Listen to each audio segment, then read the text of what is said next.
Hey friends, a lot of users have asked me how do I reset my computer without losing a single application or a single piece of setting. Now, the procedure is very simple. Right click on the start button and select settings from the menu. Go to the system tab on the list on the left hand side. In the right pane, scroll down to recovery, click on reset PC, click on keep my files. Don't click on the second option, click on keep my files and wait for it to load. It will need a few seconds.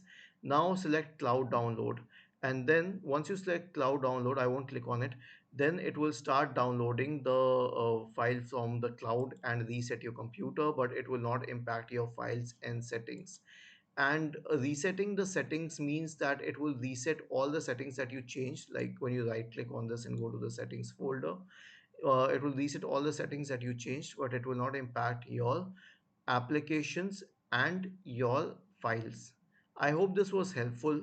Please let us know in the comment section below. Please feel free to subscribe to the channel. Thank you for watching this video and have a nice day.